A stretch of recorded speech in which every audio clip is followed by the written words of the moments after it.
Tak ještě jednou dobrý den, vítejte na dalším Regartis webináři. Dnes se obráceně, já vždycky to řeknu obráceně. Jmenuji se Tono Gajdoš a dnes je tu se mnou Jana Eliášová. Ahoj Jano. Budeme se dnes bavit o e-shopech a o prodeji chemických produktů online. Budu to tedy zejména v režii Jany, já tady jsem spíš jako taková asistence. Na začátek bych vás rád pozval na konferenci, o které už jste možná slyšeli. Pořádáme ji takřka přesně za měsíc v Praze v půlce dubna.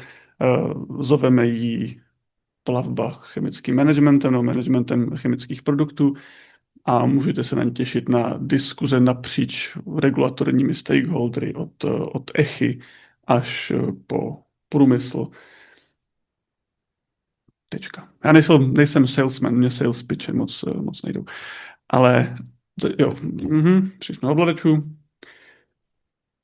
Na začátek, což už se teď děje, jenom krátce shrnu, co se bude dít. Potom si žezlo převezme, nebo mikrofon převezme Jana. Virtuálně, ona už ho u sebe má. A bude s vámi sdílet něco ohledně e-shopů a jejich toho, jakým způsobem se na nich chemické výrobky je potřeba. Ach jo.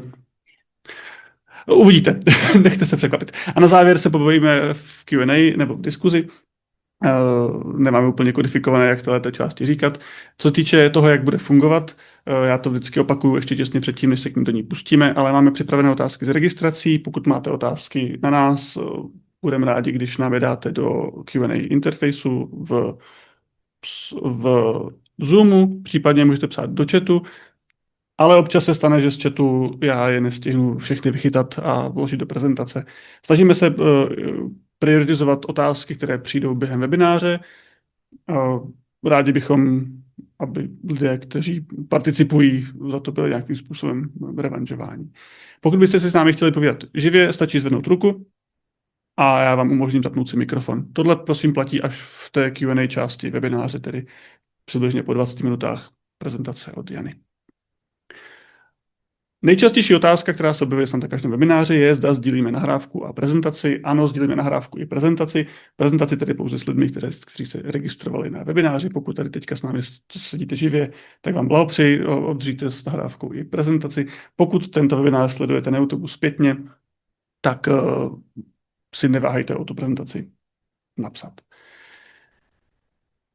A tohle je moment, kdy předávám tedy mikrofon Janě. Ano, je to tvoje, hodně štěstí. Všem ostatním přeju, aby vám tento webinář přinesl co nejvíce užitečných informací.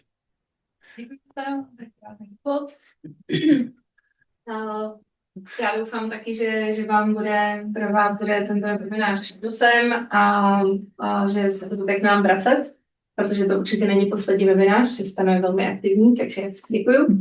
A pustíme se do toho.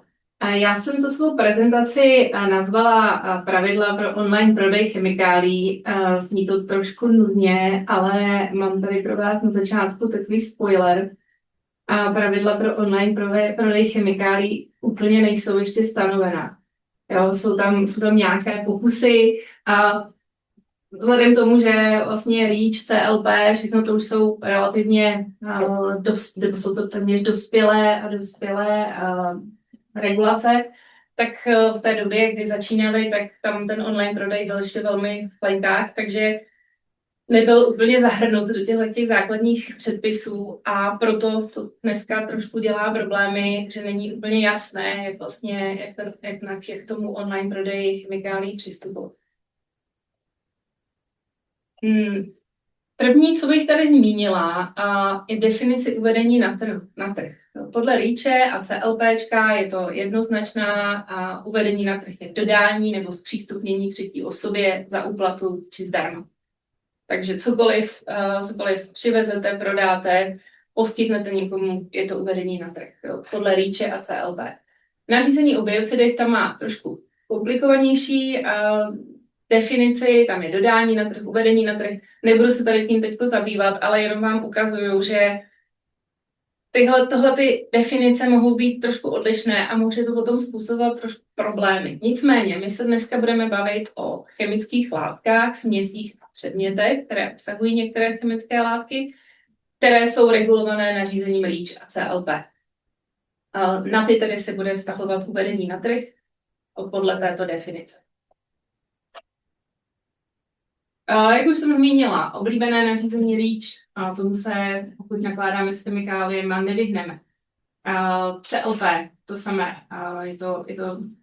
týká se to nebezpečných látek a směsí. Nařízení PIK, to tady zmiňuji jenom tak okrajově, je to nařízení o vývozu a dovozu nebezpečných chemických látek, především ten vývoz. Takže pokud byste prodávali nějaké vysoce nebezpečné látky někam do zahraničí, pozor na to, může se na vás vztahovat PIK a jsou to třeba pesticidy. Jo, to věřím, že se vám tohleto nikomu nestává, ale jako i na to je potřeba dávat pozor. Biocidy, o těch se tady trošku zmíním, ty jsou velké téma a určitě o nich nehovoříme naposledy. Nové nařízení o detergentech, teď vyšlo je úplně čerstvé, vlastně vstupuje v platnost 22. března a nahrazuje to původní nařízení, takže tam už trošku jsou nějaké informace o tom, jak tedy detergenty je možné prodávat online. Zmíním tady také směrnici o odpadech, ta sice bude trošku okrajová, protože se chystají změny, nicméně i tam z té vám mohou pro ten váš e-shop vyplynout nějaké povinnosti. Úplně tady jenom krátce zmíním nařízení o bezpečnosti výrobků, protože byly i nějaké otázky právě při registraci. Nebudu to tady řešit teď, protože je to nařízení, které bychom potřebovali se na něj nějaký čas daleko delší, než bychom dneska měli. Pokud by vás toto nařízení zajímalo, jsme schopni pro vás připravit nějaké školení nebo nějaký seminář, kam bychom třeba přizvali i odborníky, kteří se tímhletím nařízením zabývají třeba detailněji než my.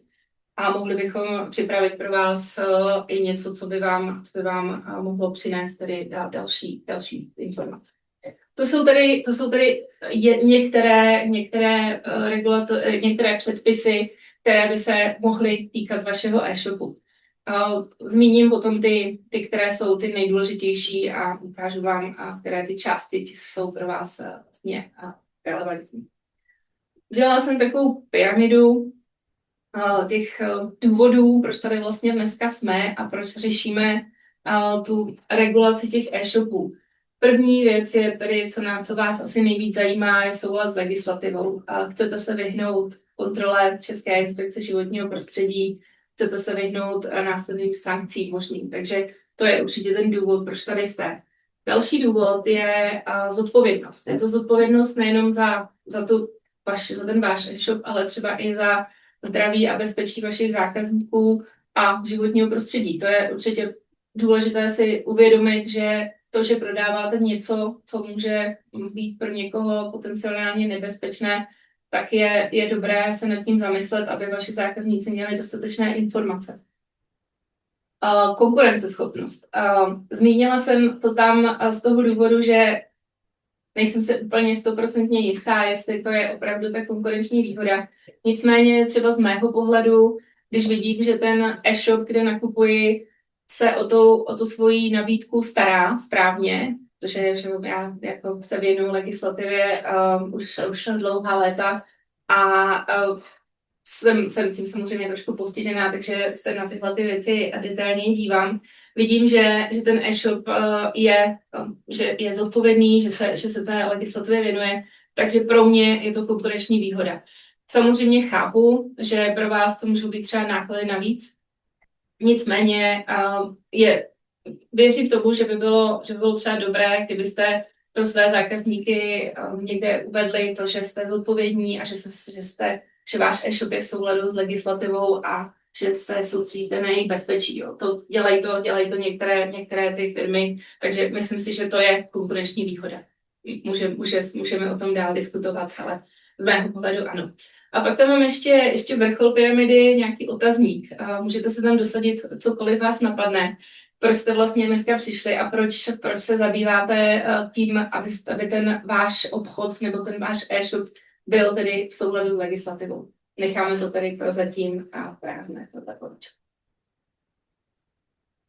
Přidala jsem tam ještě na poslední chvíli tady ten slide, který se týká kontrol. Je takzvaný, jsou takové evropské projekty, REACH Enforcement Projects.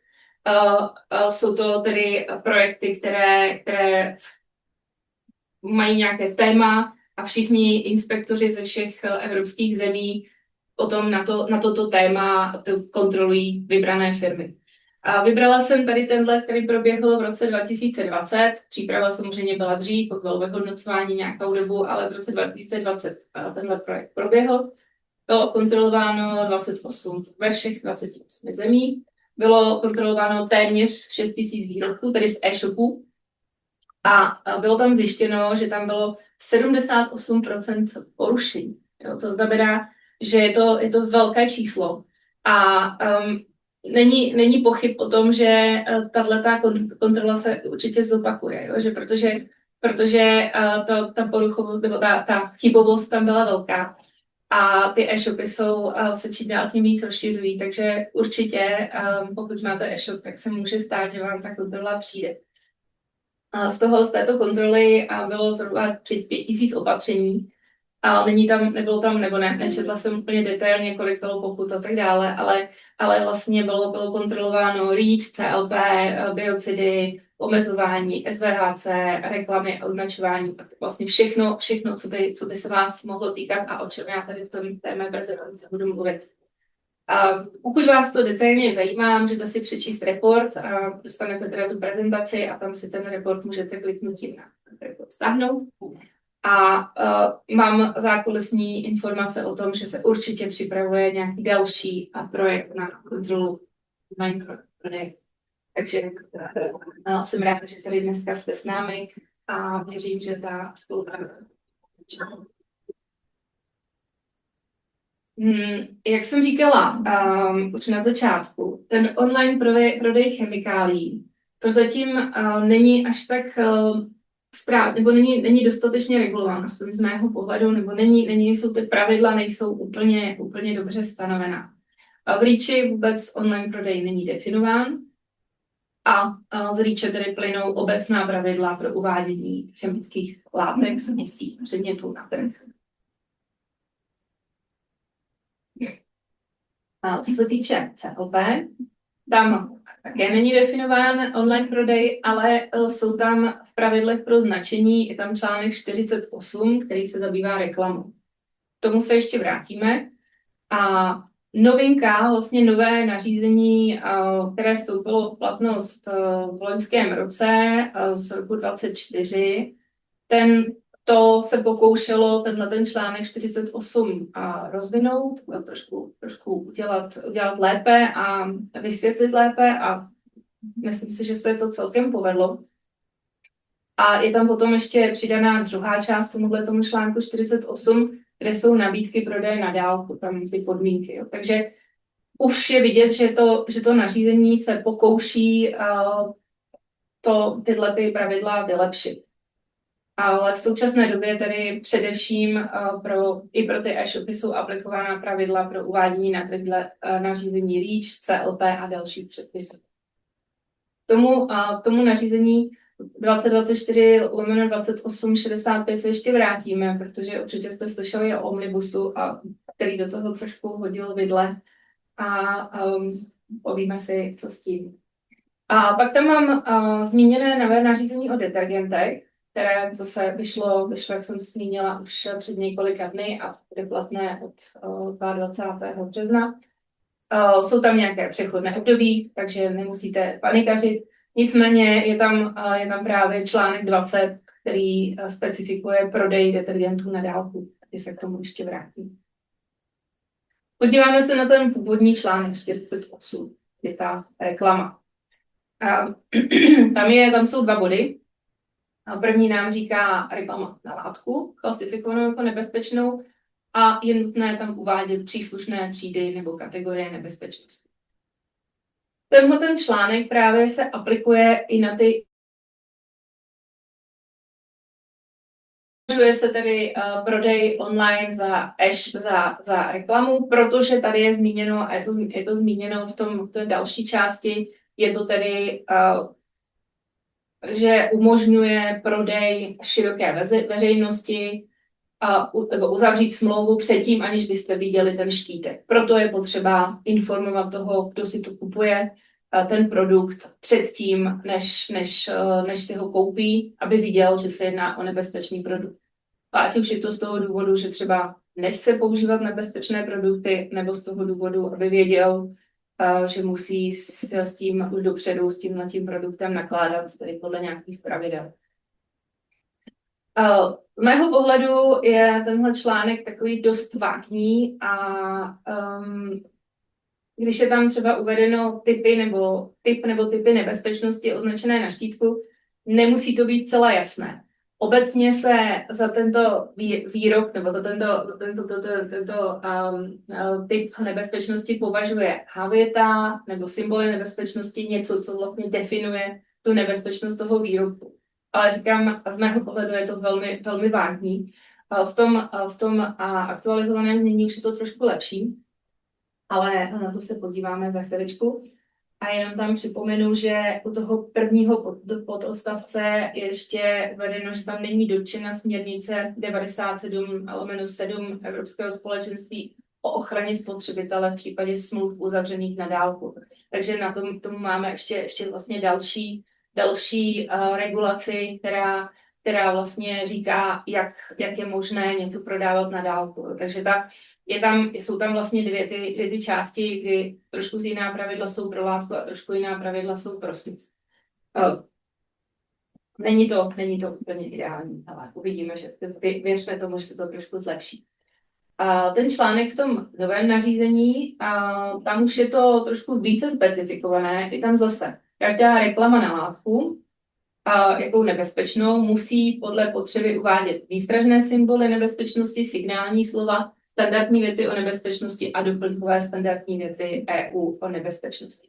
To znamená, že je tam specifikováno, co vlastně je potřeba na ten ať je to leták nebo e-shop nebo nějaký billboard, co je tam potřeba uvádět, pokud prodáváte látku. To samé je potom specifikované a ještě vlastně tam dodatek, že v každé reklamě na takovou látku, která je určena široké veřejnosti, musí být navíc uvedeno, vždy se říkte informacemi na štítku výrobku. Všimněte si toho, že tady vlastně už se neřeší jenom ten prodej té široké veřejnosti, ale všechny ty směsi nebo látky a směsi musí být tedy označené na těch jednotlivých reklamách, řekněme. A oproti tomu původnímu, kde se řešilo, u látky musí být označeny všechny a u směsi jenom ty, co se prodávají široké veřejnosti. Takže tam je trošku rozpor, a tady je to více specifikované a rozšířené i tedy nejenom na tu veřejnost, ale i na ty profesionály.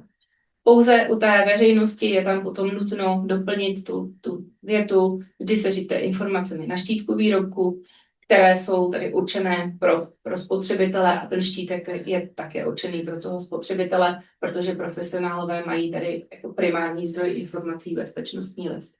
Takže to jsou vlastně té novinka, která by mohla už vlastně začít platit už letošní rok, kdyby do toho nevstoupil ten omnibus a nevyšlo nařízení, které posouvá ty termíny o vlastně nějaký rok dál. Ještě další, co je tam uvedeno v tom novém článku 48, že žádná reklama na látku nebo na směs klasifikovanou jako nebezpečnou nesmí obsahovat tvrzení, která nebudou uvedena na štítku ani obalu této látky nebo směsi. Takže co tady jako obecně platí, že na žádném obalu nebo na žádné informaci týkající se nebezpečné látky nebo směsi nesmí být informace jako ekologický, neškodný, netoxický a tak dále. Pokud je to nebezpečné, tak tam tyhle informace nesmí být uvedené. To je velmi důležité si uvědomit. A jak jsem říkala, je tam tedy ten článek 48 byl ještě rozšířen o článek 48a, který se právě týká nabídky prodeje na dálku. Je to sice jenom jedna větička, ale je velmi významná Jsou to tedy pokud látky nebo směsi jsou uváděny prostřednictvím prodeje na dálku, to už vidíme, že už je to opravdu specifikuje to ten e-shop. Jsou v nabídce jasně a viditelně uvedeny prvky označení uvedené v článku 17. Článek 17 nám říká, jaké informace mají být na štítku. To znamená, že to nové nařízení nám říká, že informace, které jsou uvedeny na štítku, by měly být uvedeny i v tom e-shopu nebo v té informaci, kde vlastně můžete nakoupit. Jo, takže to je vlastně tahle ta jednoduchá, krátká věta nám velmi, velmi usnadňuje život tím, že nám řekne, co tam máme mít, v jakém rozsahu. A je to relativně jednoduché. Jak jsem říkala, tohleto nařízení 2865 vyšlo někdy během roku 20, je z roku 24, ale myslím, že z nějakého prosince začalo platit už v roce 25. Ale pak přišel omnibus, který a některé je vlastně takové opravný možnost opravovat nařízení, která už platí, nebo jsou v nějakém procesu schvalování. A ten omnibus vlastně trošku narušil ten proces, protože jsou tam informace, které chce zrušit, nebo nějaké povinnosti, které chce zrušit, nebo předělat a tak dále. Takže vlastně tohleto nařízení, i když už je v platnosti, tak bylo tak trošku tím omnibusem pozastaveno. A aby se to vyřešilo tím ještě dřív, než aby se to vyřešilo vlastně dřív, než začnou platit ty termíny, které byly uvedené v tom nařízení 2865, tak se vydalo nařízení 2439 v roce 25, které tyto termíny odkládá. A pro ten článek 48 ten odkladný termín je až i na 31. prosince roku 2027. Původně tam byl 26 a teď je to 27. Takže máte ještě poměrně dost času. Nicméně pravděpodobně tenhle článek začne platit. Bohužel to nevíme jistě, protože právě ten omnibus do toho, jak jsem říkala, trošku hodil vidle a chce nějaké změny. Takže může se stát, že ještě se tyhle ty věci budou nějakým způsobem upravovat. Nicméně mě tedy osobně minimálně ten článek 48a dává velký smysl tím, že nám všem specifikuje, co vlastně v tom e-shopu má být a vyjasňuje nám tu naši povinnost a to, jak se k tomu potom ty jednotlivé e-shopy postaví, je už samozřejmě na nich. Nicméně je jednodušší splnit povinnost, když víte, co vlastně se od vás chce. To je tedy nařízení CLP a ty detergenty, jak jsem říkala, ty už tedy vyšlo nové nařízení a je tam článek 20, který se právě týká prodeje na dálku. Tam zase je to zase docela jednoznačně dané, pokud jsou to detergenty nebo povrchově aktivní látky, jsou dodávané na trh prostřednictvím prodeje na dálku. Musí být v nabídce jasně viditelně uvedeny informace ze štítku podle článku 17, digitální kopie nosiče údajů anebo jednoznačného identifikátoru. Protože to nařízení o detergentech tam tedy stanovuje povinnost toho digitálního štítku, tak je potřeba tedy ten digitální štítek zveřejnit tedy v tom e-shopu. Nicméně zase je tam jasně definováno, že tam musí být údaje ze štítku, článku 17. Zase je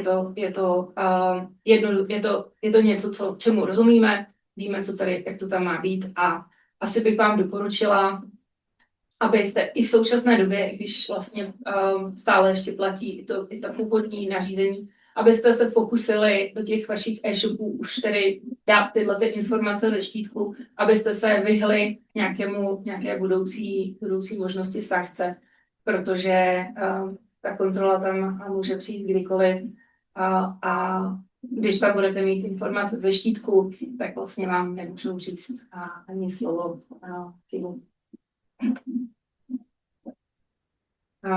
Co je taky, jenom zmíním definice, protože budeme o tom ještě mluvit, jsou typy uživatelů. máme profesionály, spotřebitele, pak máme ještě také průmyslové, ale my se budeme zabývat spíše tím profesionálním spotřebitelem. Je to důležité, protože pro profesionála potřebujeme poskytnout jiné informace než pro spotřebitele. Profesionál je ten, kdo nakupuje ve velkou obchodě, nakupuje třeba na e-shop, může to být ať tedy nějaký živnostník, nebo to může být firma, to už je jedno. Spotřebitel je tedy ten, kdo nakupuje v malou obchodě a potom ty produkty používá třeba doma na zahradě. To je důležité, protože jsou pro určité typy, nebo pro jednotlivé typy spotřebitelů mohou být nějaké omezené, nebo mohou být nějaké různé pravidla. A i i na e-shopy se ta pravidla vztahují, protože, jak jsem říkala, vztahují se na vás pravidla podle nařízení REACH a CLP. Pokud nakupujete v Evropě, jste distributor, je to pro vás trošku jednodušší, máte těch povinností trochu méně. Pokud nakupujete někde mimo Evropu, tak jste dovozce a už se na vás vztahuje daleko více těch povinností. Takže pozor na to a nejhorší to asi bude, když to budete mít bez smíchané, když nakupujete tam i tam, tak si musíte dávat pozor, kdy vlastně jakou povinnost máte. O těch povinnostech si tady povíme. Základní povinnost je registrace. Vy pravděpodobně jako e-shop nebudete mít povinnost registrace, nicméně pokud byste dováželi z mimo Evropy a třeba nějakou směs, která by obsahovala nějaké nebezpečné nebo vůbec i bezpečné látky, té směsi byste nakupovali velké množství a ty jednotlivé látky by potom přesáhly 1 tunu, tak pozor, může se stát, že budete muset registrovat. Věřím, že se vám tohleto nestane. Pokud by nastal takovýhle problém, tak se určitě na nás neváhejte obrátit. S registrací jsme schopni vám velice snadno pomoct. To samé potom je v případě bezpečnostního listu. Pokud kupujete v Evropě, měli byste dostat bezpečnostní list v jazyce, který potřebujete a měl by být v souladu tedy s článkem 30. Měl byste ho dostat podle článku 31 a měl by být v souladu s přílohou 2 nařízení REACH a měl by být tedy aktuální. Vy jako e-shop musíte profesionálům, kteří si u vás nakoupí ty vaše produkty, ten bezpečnostní list poskytnout. Budeme se ještě, nechám si to na dotazy, jak je to s těmi jazyky, asi taky vás to úplně nepotěší, ale bohužel pravidla jsou zcela jasné. Co také musíte dělat? Musíte komunikovat v dodavatelském řetězci, musíte informovat své zákazníky v případě, že dojde k nějakým třeba váš zákazník vás informuje, že produkt mu způsobil vyrážku, tak musíte informovat vašeho dodavatele. Takže ta komunikace v tom dodavatelském řetězci vás samozřejmě, nebo ta nařízení vás zavazují k tomu, abyste komunikovali. Co je velmi důležité a velmi, velmi často předmětem problémů, je omezení. Omezení jsou stanoveno v příloze 17 nařízení REACH a tam právě mohou být omezení právě pro spotřebitele, pro profesionály. Příkladem jsou pro spotřebitele se nesmí prodávat žádné látky anebo směsi, které tyto látky obsahují, které jsou klasifikované jako karcinogenní, mutagenní nebo toxické pro reprodukci kategorie 1A, 1B, což jsou tedy ty takzvané CMR. Problém právě, nebo příkladem, co se stalo, jsou to nějaké 2-3 roky, kdy došlo k velké kontrole pájek. Pájky obsahují olovo, olověných pájek, a olovo je tam v koncentraci vyšší než 0,1%, jsou olověné pájky, a to znamená, že už je tam to omezení, které se to nesmí prodávat tedy spotřebitel. Byla to velká akce, bylo to na nějaké upozornění.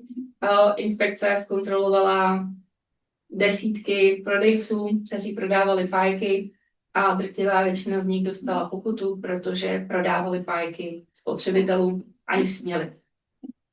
Takže v současné době se pajka olověná smí prodávat pouze, bylo to už dávno v tom omezení, ale v současné době asi předpokládám, že byste pajku v současné době jako spotřebitel běžný a nekoupili a museli byste poskytnout tomu prodejci nějaký důkaz, že jste profesionál a obdrželi byste tedy s tou pajkou i bezpečnostní list, abyste s tím zacházeli správně.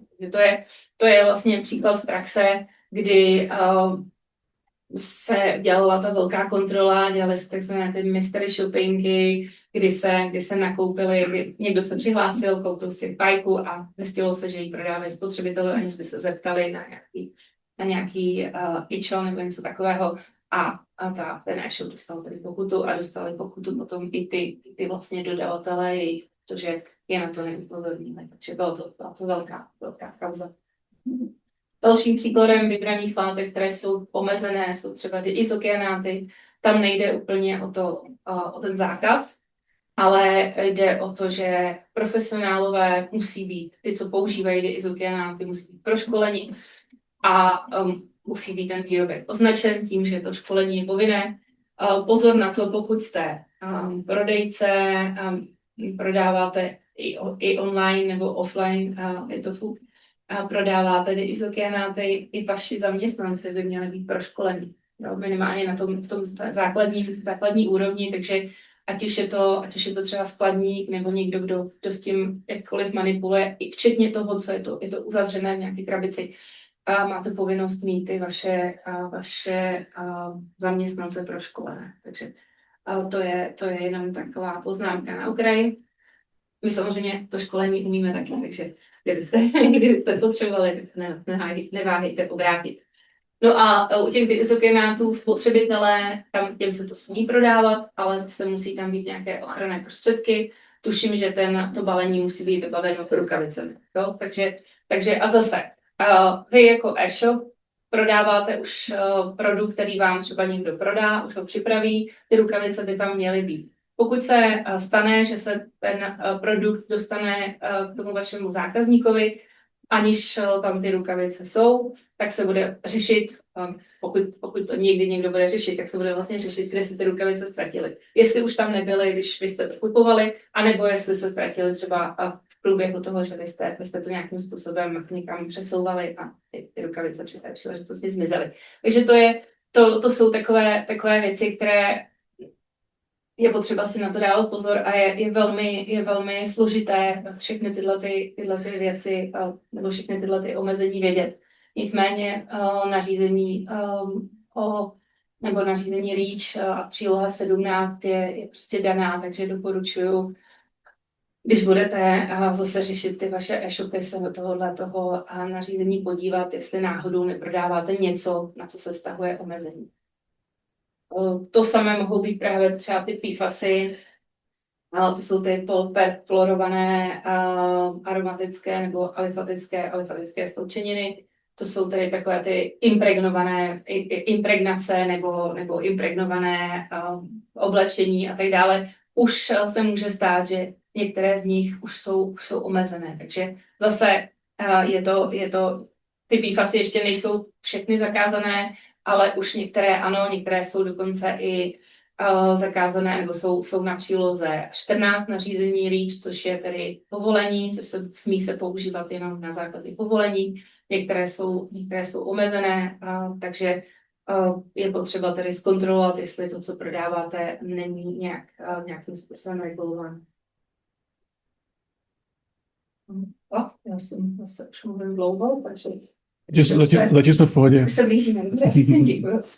Už se blížíme ke konci, ale jsem to nějak rozpovídala. Další věc, co tady musíte řešit, je klasifikace. Samozřejmě, zase jak říkám, tu klasifikaci pravděpodobně řeší váš dodavatel, ale vy byste se měli podívat, jestli tedy na tom, jestli ten produkt jak má klasifikaci nějakou nebezpečnosti, poznáte to podle toho, že tam budou ty symboly nebezpečnosti, nebo tam budou H věty, P věty.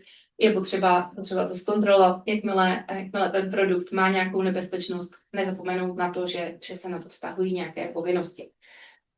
Doporučuji se taky podívat na etiketu, tam by měl být takzvaný UFI kód, který tedy je To je na základě povinnosti z přílohy 8 nařízení CLP, kdy je potřeba tu nebezpečnost oznámit na určité národní v podstatě helpdesky nebo pomoc při nějaké havárii.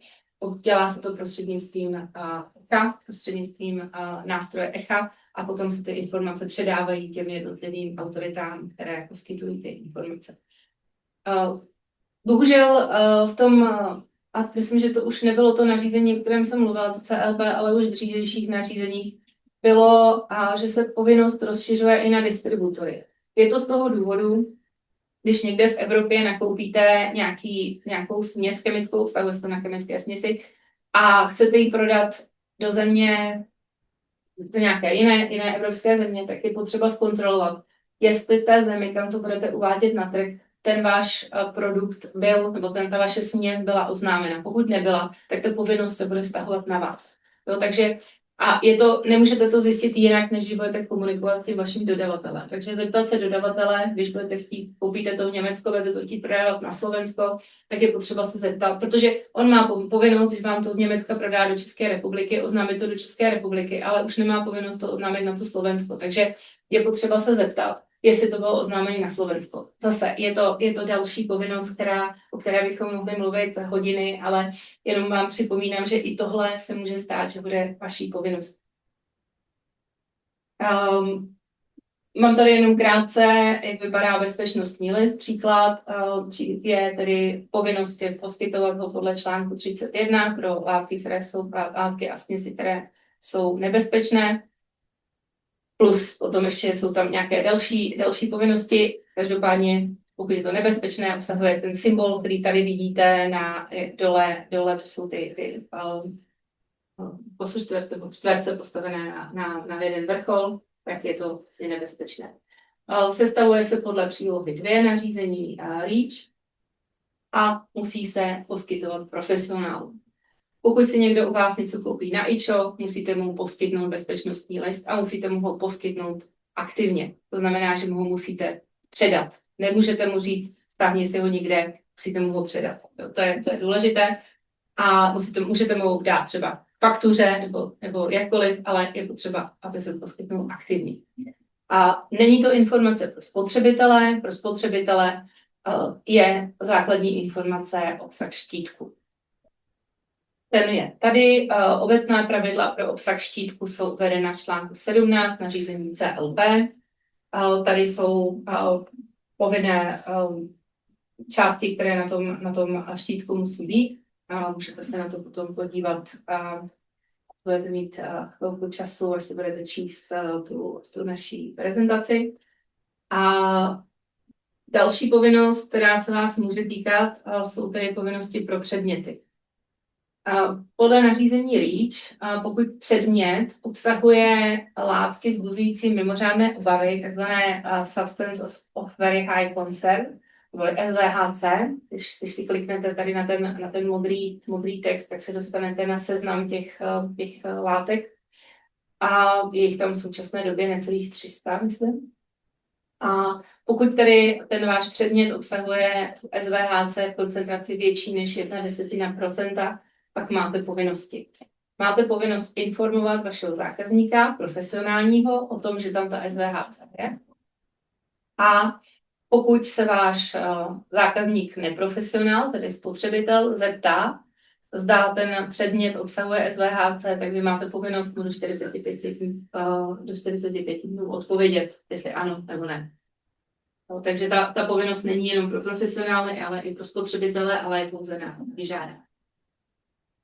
A právě, že ty látky SVHC se dost často dostanou potom na nějaké omezující podmínky.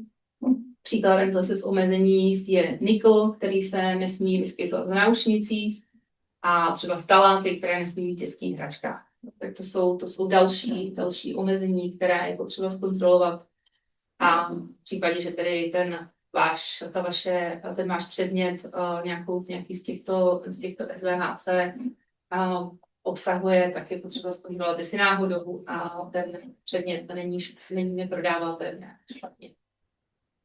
A V současné době, proto jsem zmínila směrnici o odpadech, v současné době stále ještě platí, že pokud tedy prodáváte předmět, který obsahuje tu SVHC v koncentraci větší než 0,1%, tak ho musíte oznámit do databáze SKIP. Bohužel ta povinnost platí pro každého člena dodavatelského řetězce až k maloobchodu. Takže pokud jste velkoobchod, máte povinnost v současné době oznamovat do SKIP. A zase oznámení do SKIP byla velká součást těch nedostatků, které se našly při tom REACH Enforcement Projectu. Takže tady může stát, a vlastně pokud jakýkoliv máte předmět a prodáváte ho profesionálům, tak ho musíte oznámit. Pokud ho prodáváte spotřebiteli, tak už ne, ale ta povinnost tam může nastat a je potřeba prověřit ty předměty, které prodáváte, jestli náhodou tu povinnost nemáte. A co je asi dobrá zpráva pro vás, plánují se změny a právě myslím si, že ten omnibus požaduje, aby se tahle povinnost zrušila. Jo, takže uvidíme, jak to dopadne. Možná, že se zruší, možná, že se nějakým způsobem upraví, nicméně v současné době to stále platí a je tady potřeba tu povinnost splnit. Jenom lehce zmíním biocidy. Tam zase byly také nějaké problémy. Tam je biocid se může uvádět na trh, pokud má schválenou účinnou látku, má povolení nebo je v přechodném režimu. Tady je potřeba zase zkontrolovat, jestli ten biocid prodáváte v souladu s legislativou.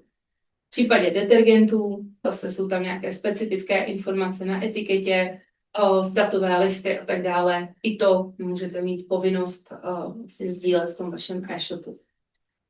Pak mohou být nějaké sektorové regulace, například v případě aerosolů, tam jsou uvedené přímo v té směrnici, která se týká aerosolů a která se transponuje do národních legislativ, specifické věty, které na těch aerosolech musí být uvedené.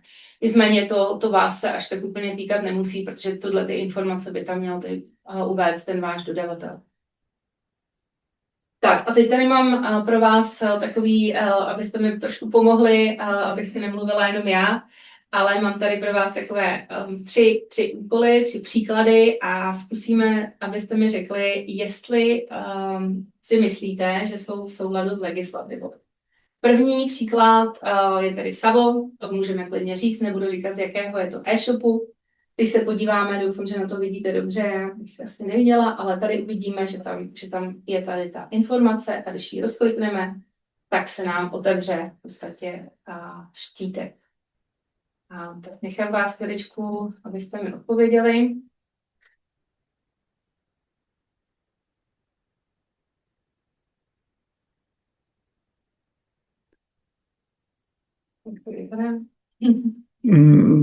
Odpovědi běhají.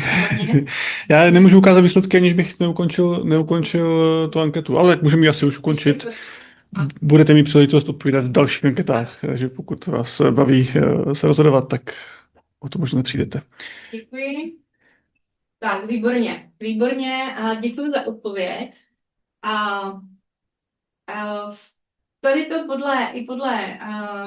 podle mě je to správně.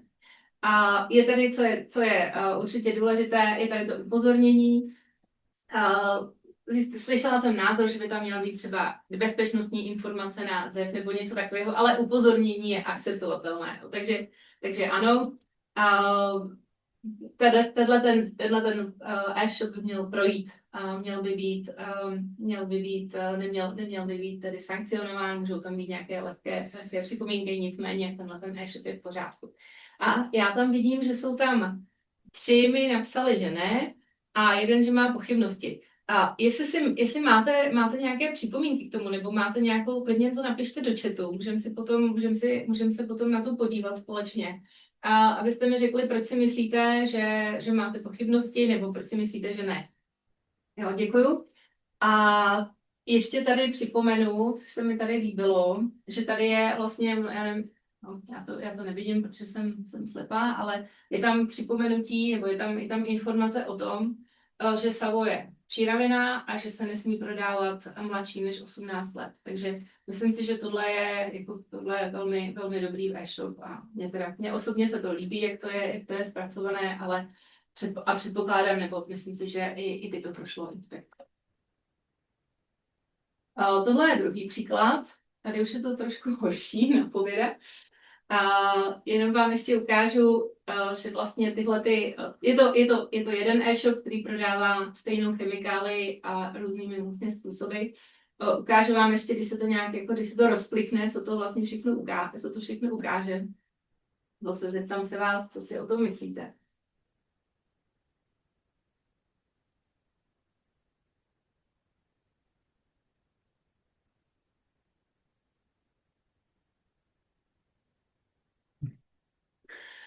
Já to zase trošku předčasně ukončím, když vidím, že lidé ještě odpovídají, ale abychom se mohli podívat na ty výsledky. Ano. Přesně tak.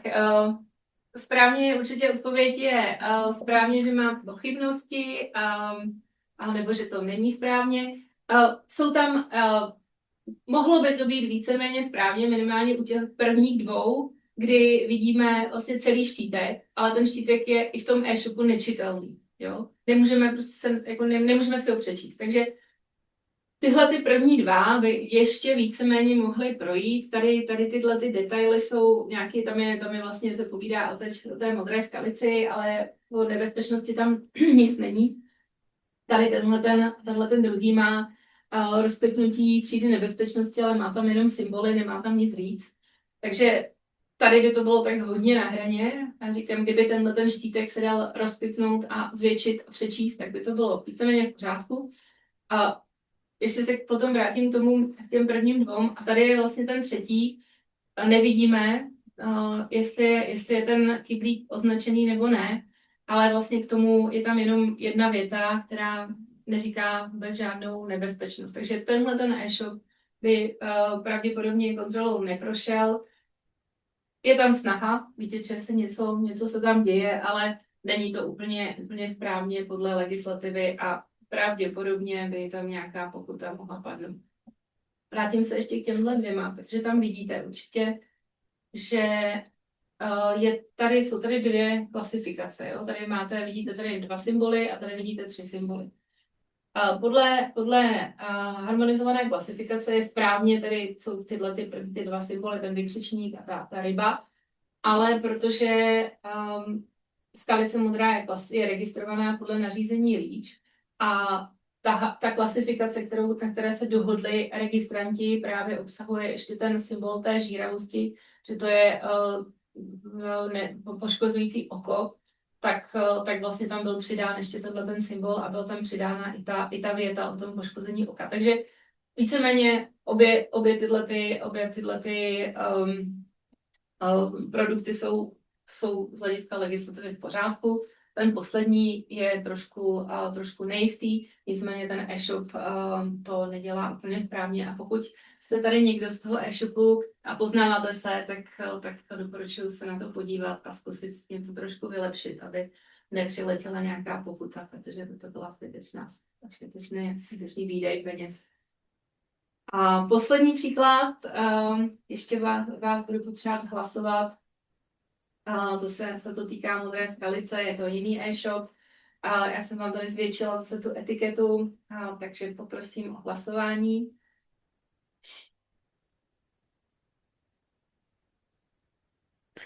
Tady to vypadá na rezolutní ne. A tak ne, někdo šel proti proudu. Já se to neměl říkat na hlas předtím.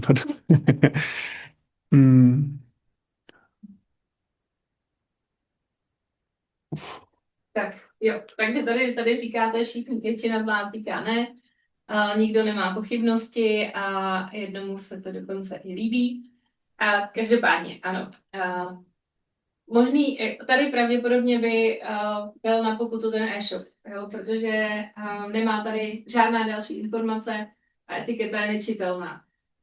Možná by se mohlo stát, že i ten dodavatel, protože tady má vlastně symboly, které už minimálně následně nebo tak nějak neplatí a chybí tady ještě ten symbol, vlastně ten CLPčkový. Takže, ale může to být proto, že ten obrázek nějaký úplně historický, který mají v tom e-shopu už jako desítky let a používají ho pro ten prodej. Takže Pravděpodobně ten dodavatel už dodává správně značený, ale oni tam mají ještě to staré značení. Takže pokud jste tady někdo z tohohle e-shopu a poznáváte se, tak vás udělejte tam nějaké změny, abyste zbytečně nedostali pokuty. A určitě tam dejte tu informaci z toho štítku, která je tak správná. A já vám děkuji za pomoc.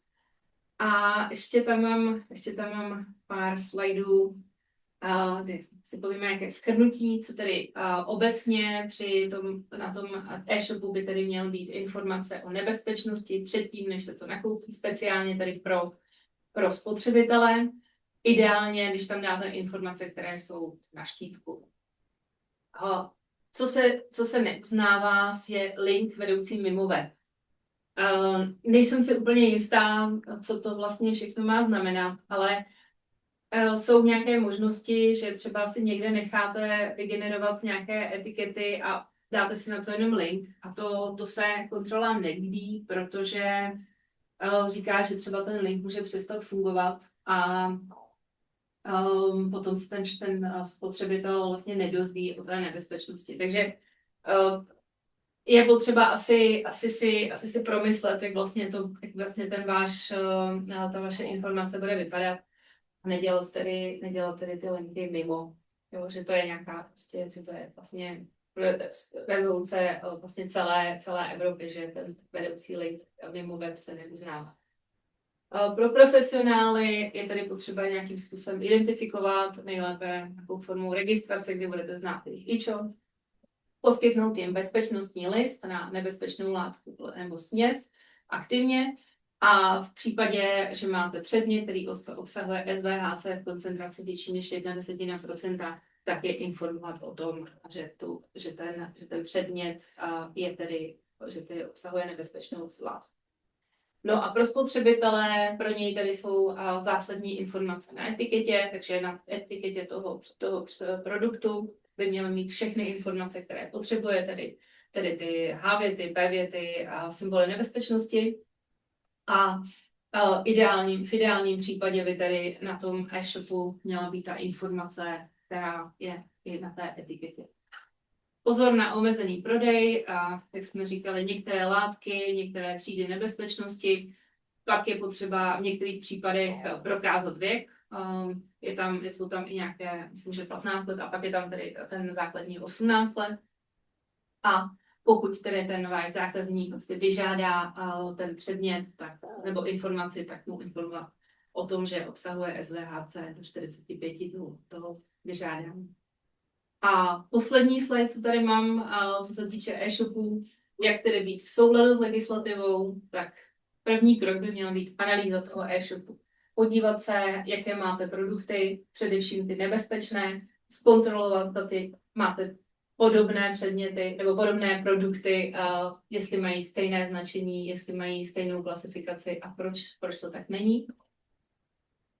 Identifikovat ty zákazníky, tak jsou to profesionálové nebo existuje nějaká věková hranice. Informovat o nebezpečnosti před nákupem, především tedy spotřebitelé, ideálně v rozsahu etikety, nepoužívat externí odkazy, jak jsme říkali, proškolit ty vaše zodpovědné zaměstnance a komunikovat to dodavatel. To jsou tady ty základní rady. My samozřejmě, pokud budete mít zájem, obrátíte se na nás, my jsme schopni pro vás tu analýzu toho e-shopu udělat a navrhnout vám nějaká opatření. Umíme i proškolit zaměstnance a tak dále, tak dále. Takže jsme tady pro vás, kdykoliv budete potřebovat, obraťte se na nás.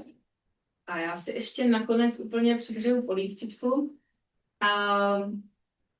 Chystáme konferenci, která se už vlastně blíží, je za 2 měsíce. Je to konference, která navazuje na tradiční konferenci, jestli jste někdy byli na průmyslové toxikologii v Koutech nad Desnou, tak to je vlastně pokračování. COVID nám to zhatil, tuhletu konferenci, ale my jsme se s kolegyněmi rozhodli tuhletu tradici znovu obnovit, a protože jsme ty Kouty v Koutech, to bylo velmi fajn. Nazvali jsme to Kouty, když se to nekoná už v Koutech, nicméně koná se v Jeseníkách, v hotelu Petrovy Kameny. A co je pro vás asi velmi, velmi důležité a velmi by mohlo být užitečné, je to, že na té konferenci přislíbili účast i pánové z infekce životního prostředí. Já jsem jim teda slíbila, že jim nebudeme ubližovat, že na ní budeme ale že byste to, jako pokud máte nějaké dotazy nebo při neformálních diskuzích, byste s nimi mohli třeba popovídat. A to bude oboustranné, teda ta bezpečnost. Ví, že budou jako v oslabení, ale já jsem jim slíbila, že jim neublížíme. A vy máte tam QR kód, který vede právě na stránky té konference. Ještě tam není. Pardon.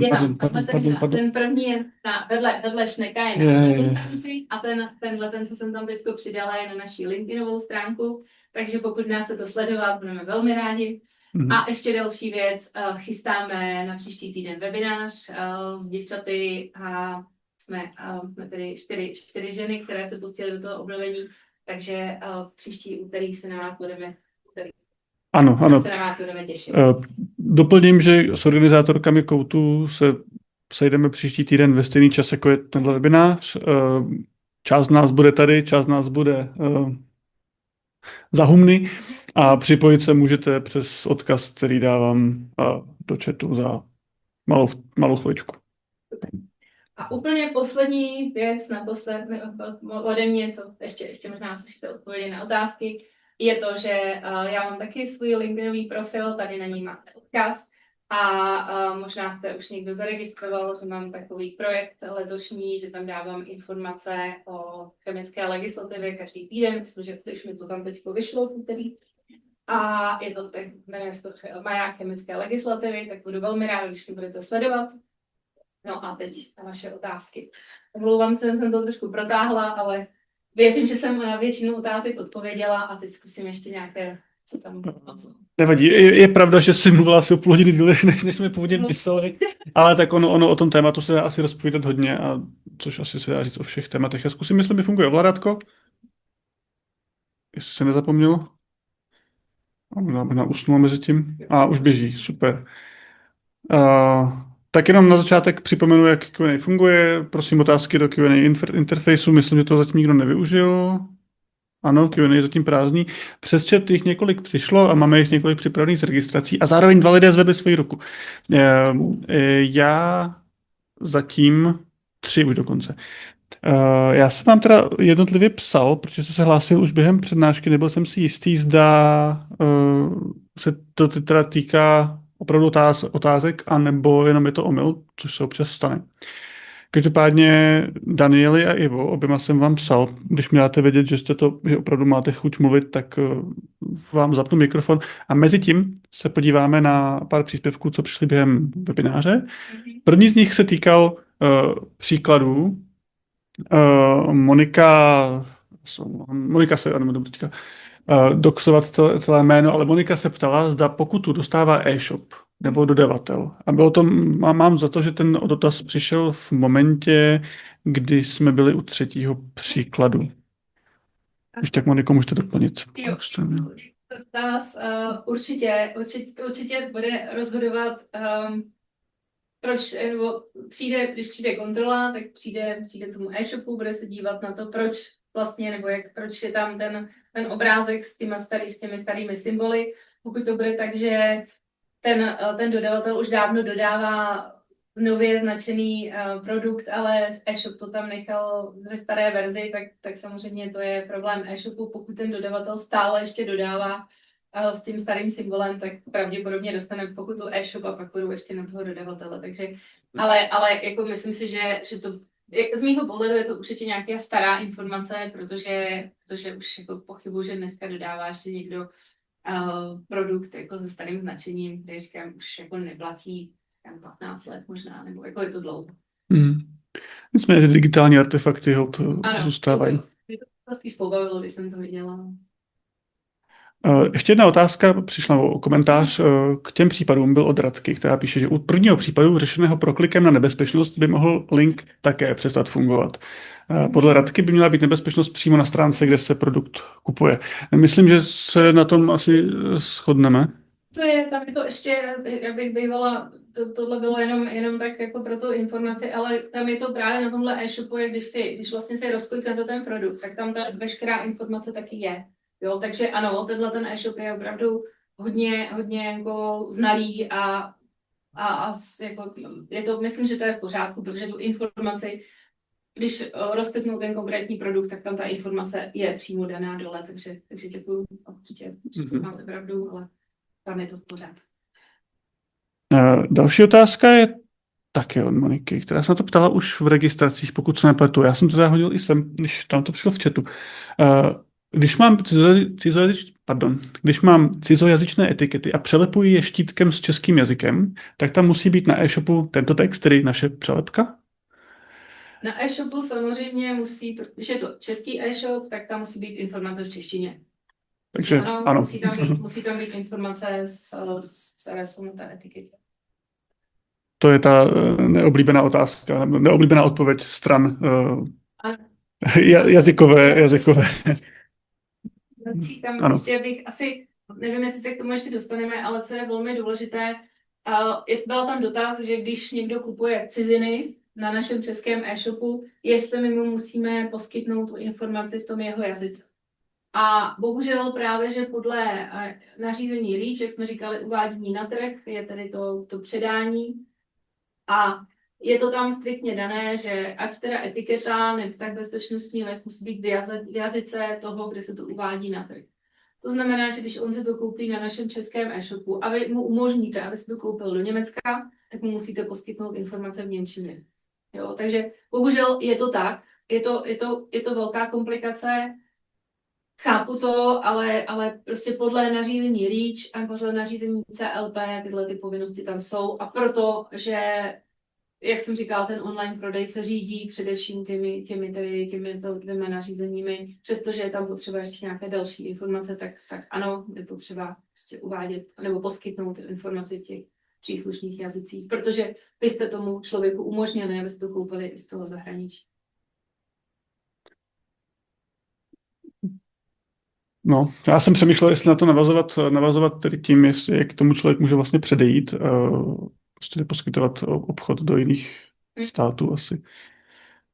Nevím, jestli je tam nějaká jiná klička, než tak. Pojďme dál, já nechci tady zdržovat, připravit ostatní o otázky. Tereza se ptá, děkuji za otázku, Terezo. Při prodeji biocidů nebo například na ochranu rostlin online je potřeba zveřejňovat i účinné látky těch biocidů? V biocidním nařízení to není tahle informace. Ty informace musí být na etiketě. A podle toho nového nařízení CLP, vlastně jsou ty doplňkové informace, tak ano, potom bude povinnost vlastně, nebo aspoň myslím si to, že to tak bude, že vlastně bude povinnost, i když tam vlastně je štítek CLP, takže tam vlastně to ještě úplně není jasné. Nicméně tyhle ty informace o účinných látkách jsou na etiketě a nejsou vlastně úplně relevantní pro tu ochranu nebo pro tu vlastně tu první informaci pro toho spotřebitele, který vlastně ví, se má dozvědět, že si kupuje něco nebezpečného. Jo, takže on potom si to koupí a už tyhle ty informace si přečte, ale ta povinnost tam prozatím není. Jo, je tam ta povinnost zveřejnit tu nebezpečnost. V tom e-shopu samozřejmě na etiketě to být musí. A pokud zase budete tam dávat do toho e-shopu tu etiketu, tak ji tam dáte i s tím biocidní informací a nebude to nic proti ničemu a budete vlastně úplně 100% bezpečný. Děkuji. Navážu otázku od jiné Moniky tentokrát. Pardon. No, to jsem teda... Tady. Nějak jsem to přeskočil dvakrát, pardon. Jiná Monika se ptá, u detergentů je potřeba, aby vždy na e-shopu byl datový list složek? Já si myslím, že ano. Rychlá, blesková odpověď. Dobře, pojďme dál. To je ta otázka. Tahle. Ta nám je velmi užitečná a mě tady teda proklouzla s registrací, ale už jsme ji tady načali. Doufám, že v ní překlap to nevadí. Už jsme načali, tak se pojďme jí věnovat. Eva se ptala, vztahují se povinnosti k e-shopu i pro internetové stránky, kde není přímá možnost nakoupit. Žádný košík, cena, odkaz jenom na obchodního zástupce a na stránkách je pouze portfolio produktů a k ním uvedeny základní informace. Tak tady to je dobrá zpráva, tady ne. Když to nejde koupit, to znamená, že tu smlouvu nemůžete udělat předtím, než tu obchodní smlouvu, předtím, než vlastně to uvidíte v realitě, tak není to povinnost. Tedy přijde. Nemusí. Pak mám otázku, no, komentář od Ivana z chatu, který se ptal, když pošlu mladistvého do Alberta pro Savo a on zaplatí kartou na samoobslužné pokladně. A stejně jako když si kupujete alkohol, přijdou se na vás podívat, jestli jste dostatečně staří na to, abyste si ho mohli koupit. Takže určitě Albert by měl mít také tu ochranu a to Savo tomu mladistvému neprodat. Dál na Sabinu. Jsou nějaké nové povinnosti dle nového nařízení o detergentech? Si myslím, že už jsme zmiňovali během prezentace. Já už se dostávám do fáze, kdy nestíhám přehazovat otázky, ale tak můžeme u toho zůstat. Monika se během registrací ptala, zda je potřeba při použití skládaného štítku na webu uvádět všechny jeho stránky. Tedy kompletní štítek. Na tuhle otázku vám asi nedokážu odpovědět, protože tam jako předpokládám, že ten skládaný štítek je právě, to jsou ty jednotlivé jazykové mutace. Tam povinnost je, když máte český e-shop, uvést tam informace v češtině a pokud budete prodávat do zahraničí, potom poskytnout tuto informaci i tomu vašemu zahraničnímu zákazníkovi. Pokud budete chtít dát tam celý štítek se všemi informacemi, se všemi jazyky, není to nic proti ničemu, ale myslím si, že jako povinnost tam asi pravděpodobně není, protože vy to provozujete na území nějakého jednoho státu a tam máte povinnost vlastně ty jazykové mutace v tom státě. Takže pokud by to byl mezinárodní e-shop, že by to provozovala celá Evropa, tak asi by tam tohle povinnost byla. Dobrá, my se blížíme k závěru. Já ještě jednou chci dát možnost promluvit Ivě, která se hlásí. Pokud byste chtěla, Ivo, můžete mi klidně skočit do řeči, vůbec se neostříchejte. A mezi tím se vrátíme k otázce týkající se jazykových mutací. Chceš tomu ještě Jano něco dodat? Otázka zní, zda česká společnost, která přes e-shop v české a anglické verzi prodává nebezpečné směsi. A to oznamování PCN, ano. Ano. Je to prostě povinnost, která plyne z nařízení a takže ano. Ano pro všechno.